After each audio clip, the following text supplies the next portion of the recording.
जी, कितनी ठंड हो रही है अभी से। हे भगवान, क्या दुश्मनी है आपकी मुझसे। गर्मियों में तो बिना मांगे धूप देते हो और सर्दियों में बिल्कुल ही तरसा देते हो। अरे अकेले में क्या बात कर रही हो? मैं तुम्हारा पति हूँ, मुझसे बात करो। आकाश जी तो रही है, एक तो इतनी ठंड लग रही है, ऊपर से आपके ये ठंडे ठंडे हाथ। अभी तो सर्दियां शुरू भी नहीं हुई ढंग से और तुम ऐसे कर रही हो। नहीं आकाश जी, वो बात नहीं है, मैं बस मजाक कर रही थी। स्नेहा कमरे से बाहर निकल आती है। बाहर आते ही उसे हल्की हल्की ठंड लगने लगती है। अरे छोटी बहू, क्या हुआ? तुम्हें ठंड लग रही है क्या? नहीं मम्मी जी, मुझे ठंड वंड नहीं लगती है। मैं तो बस ये देख रही हूँ कुछ काम बचा हो तो कर लो। बहू, उसमें देखना क्या है, अभी तो सुबह हुई है, काम ही काम बचा हुआ है। बड़ी बहू मंदिर में साफ सफाई कर रही है, तू जाकर नाश्ता बना ले। ठीक है मम्मी जी। क्या खाएंगे आप लोग? क्या बहू, अब तो 6 महीने हो गए तुझे इस घर में आए हुए, अभी भी तू पूछ रही है हम क्या खाएंगे? समझ गई मम्मी जी, मैं जाकर नाश्ता बनाती हूँ। स्नेहा किचन में ना जाती हुए सीधा मंदिर में जाती है। दीदी क्या कर रही हो? अरे कुछ नहीं, बस थोड़ी साफ सफाई, खत्म ही हो गया ये काम अब तो बस। अभी कहा दीदी, वो मैं क्या कह रही थी, आपके हाथ का ढोकला खाने का बड़ा मन है। ये काम मैं कर देती हूँ, आप बना दीजिए ना। ठीक है, पोछा लगाना बाकी रह गया है बस, बाकी तो सब कर दिया है मैंने। हाँ दीदी, आप छोड़ दीजिए, मैं कर दूंगी। ठीक है, तो मैं जाकर ढोकला बना देती हूँ। मीरा वहां से चली जाती है और स्नेहा मंदिर के पास ही बैठ जाती है। काम भी क्या बचा है पोछा लगाने का, अब इतनी सर्दी में पानी में हाथ डालूंगी क्या? स्नेहा सोच रही थी कि तभी उसकी ननद रानी वहां आती है। क्या हुआ भाभी, आप ऐसे क्यों बैठी हो? क्या बताओ ननद जी, मैं तो थक गई हूँ सुबह से काम कर करके। तो भाभी आप इतना काम क्यों कर रही हो, मुझे बुला लिया होता। अरे अब आपसे काम करवाऊंगी क्या? क्यों भाभी, ये घर मेरा नहीं है क्या? बिल्कुल दीदी, आपका ही तो है, पर आप पोछा लगाएंगी क्या? जब आप इतना काम कर सकती है तो मैं पोछा भी नहीं लगा सकती क्या? ठीक है, जैसी आपकी मर्जी, अब मैं क्या ही कहूँ। हाँ आप जाइए, आराम कीजिए, मैं पोछा लगा देती हूँ। रानी मंदिर में पोछा लगाने लगती है और स्नेहा अपने कमरे में आकर कंबल ओढ़कर लेट जाती है। तभी उसकी माँ का फोन आता है। हाँ मम्मी बोलो। अभी तक सोकर नहीं उठी क्या? अरे उठ गई थी मम्मी, लेकिन कमरे से बाहर जाने का मन ही नहीं हो रहा है। हाँ जानती हूँ, ठंड आती ही तेरे नखरे शुरू हो जाते, इसीलिए तुझे फोन किया है। मम्मी यार, ये सर्दियाँ ना मुझे बिल्कुल भी पसंद नहीं है। गर्मियों में तब भी थोड़ा बहुत तो हाथ पैर चल जाते हैं, ठंड में तो सब जाम हो जाता है। अरे तो क्या हुआ, तेरी सास कितनी अच्छी है जो तुझे काम करने के लिए बाहर नहीं बुलाया अभी तक। अरे नाश्ता बनाने भेजा था, लेकिन आपकी बेटी ने वो काम भी जिठानी जी को पकड़ा दिया। थोड़ा बहुत तो काम कर लिया कर बेटा तू भी, वरना तेरी सास कहेगी कि मैंने कुछ सिखा कर नहीं भेजा। ऐसा कोई कह ही नहीं सकता, लेकिन मुझे तो ये 2-3 महीनों की टेंशन है, थोड़ा बहुत काम भी कैसे करूंगी मैं। अरे तो फिर यहाँ आ जाना, तेरे लिए दरवाजे बंद थोड़ी ना है। कैसे आऊं मम्मी, अभी तो 1 महीना पहले ही रहकर आई हूँ, अब थोड़ी ना आने देगा कोई। कभी कभी तो मुझे शक होता है तू मेरी बेटी है भी या नहीं। क्यों मम्मी, अब क्या किया मैंने? अरे बिल्कुल अपने पापा पर गई है तू, जरा भी होशियारी नहीं है। मम्मी आप पहलियां मत बुझाओ, बताओ ना क्या करूं। ठीक है, अब ध्यान से सुन। स्नेहा की माँ उसे प्लान समझाती है और स्नेहा खुश होकर फोन रख देती है। छोटी बहू, छोटी बहू कहाँ गई? आ रही हूँ मम्मी जी। स्नेहा अपने कमरे से निकलकर बाहर आती है। बहू सुन, अब सर्दियां धीमे धीमे बढ़ेंगी और इससे पहले कि धूप निकलना बिल्कुल बंद हो जाए, कंबल और रजाइयां निकालकर धूप में डाल दे। ठीक है मम्मी जी। स्नेहा घर में कंबल एक एक करके छत पर ले जाने लगती है। वो मैं तो थक गई, ऊपर से इतने भारी भारी कंबल। स्नेहा नीचे उतर आती है और सोफे पर बैठ जाती है। क्या हुआ देवरानी जी, आपकी शक्ल पर 2 क्यों बज गए? अरे दीदी, कैसे कंबल है आपके यहाँ के, इतने भारी भारी। मेरे मायके में तो इतने हल्के कंबल है कि बंको भी उठा के घूम सकता है। अरे ऐसा क्या? हाँ नहीं तो क्या। अब तुम दोनों की गपशप खत्म हो गई हो तो दोपहर के खाने का भी देख लो, क्या बनेगा आज? मम्मी जी मैं सोच रही हूँ आज आलू मेथी बना लेती हूँ। ठीक है, मुझे मेथी दे दे, मैं साफ कर दूंगी और तू आलू काट ले। ठीक है मम्मी जी। देवरानी जी, किचन में नाश्ते के बर्तन पड़े हुए हैं, आप धो दीजिए तब तक। बर्तन? हाँ क्या हुआ? नहीं कुछ नहीं, मैं क्या कह रही थी, दोपहर का खाना भी हो जाता तो सारे बर्तन इकट्ठे धो देती। अभी ना मेरी कमर में भी दर्द हो रहा है। ठीक है, जैसी आपकी इच्छा। छोटी बहू तू जाकर आराम कर ले, काम हम देख लेंगे। नहीं नहीं मम्मी जी, आप लोग यहाँ काम में लगे हैं, मैं अंदर जाकर आराम कैसे कर लूं? मैं यहाँ बैठकर ही आराम कर लेती हूँ। अब आप बैठी हैं तो आलू काट दीजिए ना। अरे नहीं नहीं, भूल गई मम्मी जी, मुझे ना आकाश जी के कपड़े भी प्रेस करके रखने हैं। दीदी मैं जरा वो पहले काम निपटा कर आती हूँ। ठीक है। स्नेहा अपने कमरे में आ जाती है और दरवाजा लगाकर आराम से बिस्तर पर लेट जाती है। ये लोग ना चैन से बैठने भी नहीं देते, अब थोड़ी देर सो ही लेती हूँ। मम्मी जी, आपको ऐसा नहीं लगता कि देवरानी जी कभी कभी कुछ काम नहीं करती? कर दी ना जेठानियों वाली बात। अभी तो वो छत पर रजाई और कंबल रख कर आई है, तूने देखा नहीं क्या? हाँ, वो तो देखा था। चल अब काम कर चुपचाप। मीरा अपने काम में लग जाती है। शाम के वक्त विनीता स्नेहा से कहती है, छोटी बहू, अब तो बाजार में अच्छी अच्छी गाजर आ गई है, मैं सोच रही हूँ हलवा बना लिया जाए। तू गाजर कद्दूकस कर देगी ना? मम्मी जी, यहाँ भी कोई गाजर का हलवा मिलता है क्या? अरे हलवा तो मेरे मायके के गाजरों से बनता है। आह क्या हलवा बनता है, वाह वाह वाह। यहाँ के गाजर का हलवा मुझे नहीं खाना। अच्छा ठीक है, तो फिर मैं बड़ी बहू से कह दूंगी। स्नेहा किचन में आ जाती है और देखती है उसके लिए बर्तनों का ढेर इंतजार कर रहा था।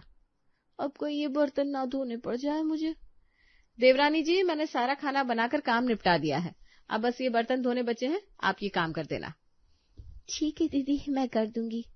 आकाश भी ऑफिस से लौट कर आ चुका था, लेकिन कमरे में स्नेहा को ना देखकर किचन में आया। ये क्या काम में लगी रहती हो सारा सारा दिन? कभी तो मेरे ऊपर भी ध्यान दो। आकाश जी, आपके ऊपर तो ध्यान तब दूं ना जब इन बर्तनों से ध्यान हटे। अरे तो मैं हूं ना, मैं अपनी प्यारी बीबी को बर्तनों के बीच फंसने नहीं दूंगा। नहीं नहीं नहीं नहीं, अगर मम्मी जी ने देख लिया तो बहुत डांट पड़ेगी। अरे ऐसा कुछ नहीं होगा, तुम गेट के पास खड़ी हो जाओ और अगर कोई आए तो बता देना। गुड आइडिया आकाश जी। स्नेहा किचन के दरवाजे पर खड़ी हो जाती है और आकाश बर्तन धोकर रख देता है। छोटी बहू, आई आई मम्मी जी। स्नेहा विनीता के पास जाती है। बहू, ये अपने कमरे का कंबल ले जा। ले जाकर भी क्या मम्मी जी, कौन सा इससे ठंड दूर होगी? मेरे मायके में जो कंबल मिलते हैं ना, उन्हें ओढ़कर ऐसा लगता है कि गर्मियों के दिन आ गए हो। पर बहू, ये तेरा मायका थोड़ी ना है, अब यहाँ जो है सो यही है।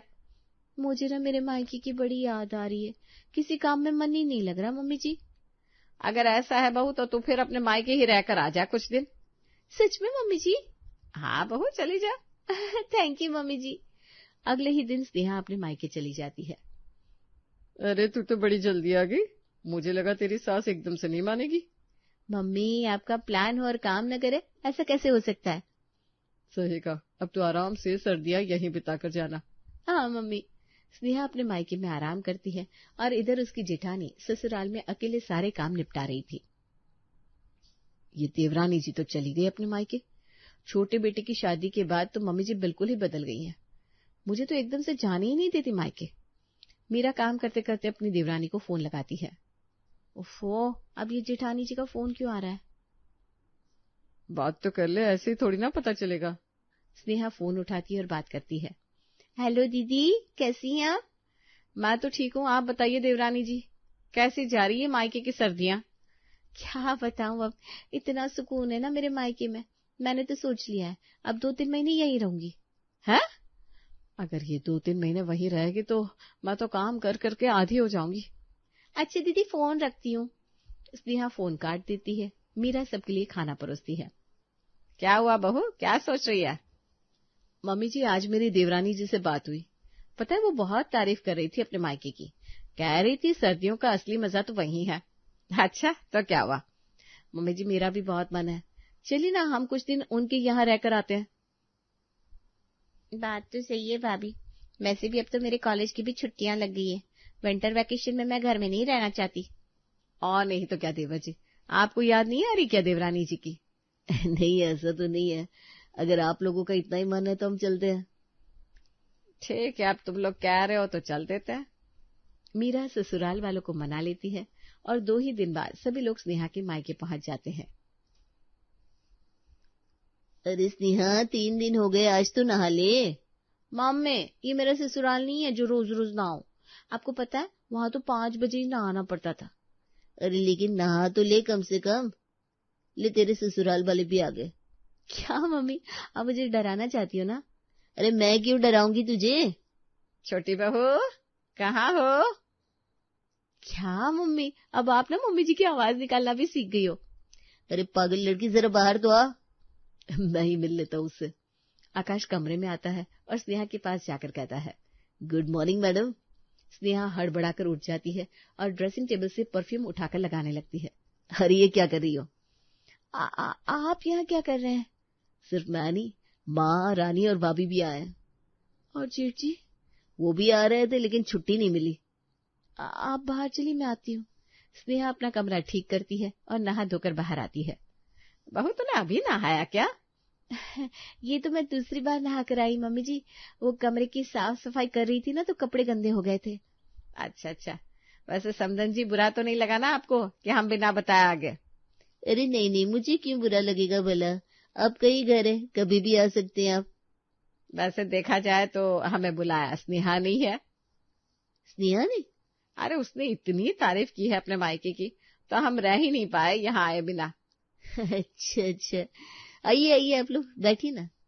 मैं चाय बनाकर लाती हूँ। हाँ चल, मेरी मदद कर किचन में।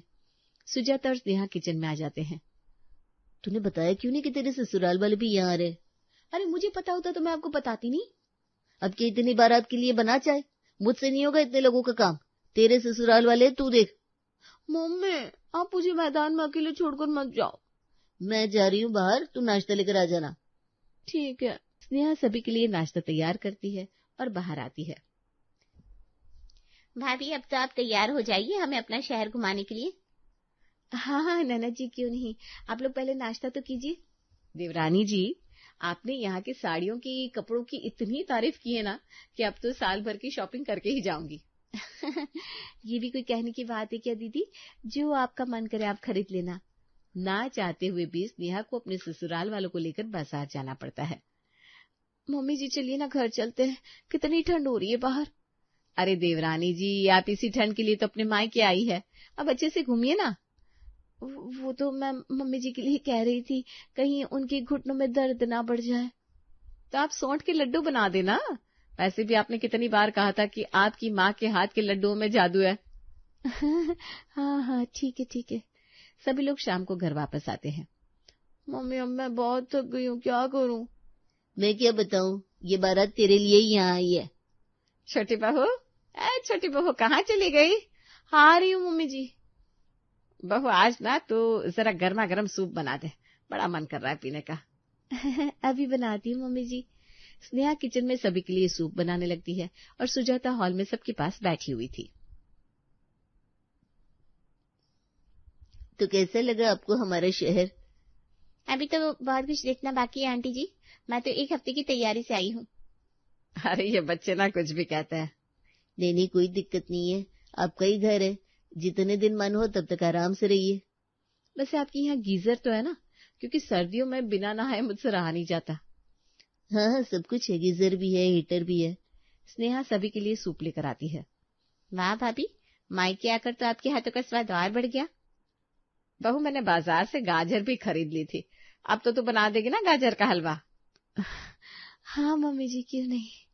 तो फिर अभी बना दो ना, और सोंठ के लड्डू भी बनवा दीजिए मम्मी जी के लिए। मैं अभी मम्मी को बोल कर आती हूँ, आप लोग तब तक सूप पीजिए। स्नेहा अपनी माँ के पास जाती है। अरे मम्मी, आप मेरे कमरे का हीटर लेकर कहाँ जा रही हो? तेरी सास के कमरे में लगाने, वो लोग क्या ठंड में सोएंगे? लेकिन मम्मी। लेकिन कुछ नहीं, अब इतना तो करना ही पड़ेगा। मम्मी मैं ना सोंठ के लड्डू का कहने आई थी आपसे। ठीक है, बना दूंगी। तेरे ससुराल वालों की सेवा करते करते मेरी हालत पंचर हो गई है। अरे तू पूछना कब जाएंगे? मम्मी मैं ऐसा कैसे पूछ सकती हूँ? तो फिर खुद ही बना लड्डू और खिला अपनी सास को। अगले दिन स्नेहा को जल्दी उठना पड़ता है। बहू तूने नहा भी लिया? मम्मी जी मेरी तो हमेशा की आदत है ना ये। अच्छा है बहू, अब पूजा पाठ ही कर ले और नाश्ता बना देना। मम्मी जी आप जाकर आराम कीजिए, मैं सब कुछ कर दूंगी। स्नेहा दिन भर काम में लगी रहती है। भाभी आज खाने में शाही पनीर बनवाओ ना। अरे रानी, ये भी स्नेहा से बोलने की क्या जरूरत है, मुझसे बोल सीधा। आंटी आज आप शाही पनीर बनाओ ना। बना तो देती बेटा, लेकिन अभी पनीर नहीं है ना घर में। तो फिर राजमा चावल? बेटा ये तो कल ही खाए हैं। आंटी तो फिर क्या बनाओगी आप? दाल रोटी बना देती हूँ बेटा। ठीक है। अरे ननद जी परेशान क्यों हो रही है, हम सब बाहर चलते हैं ना, बाकी की बची हुई शॉपिंग भी कर लेंगे आंटी आप भी चलना हमारे साथ। हाँ हाँ समधन जी, हम भी तो देखे आपकी पसंद। शाम को सभी लोग तैयार होकर बाजार पहुंचते हैं।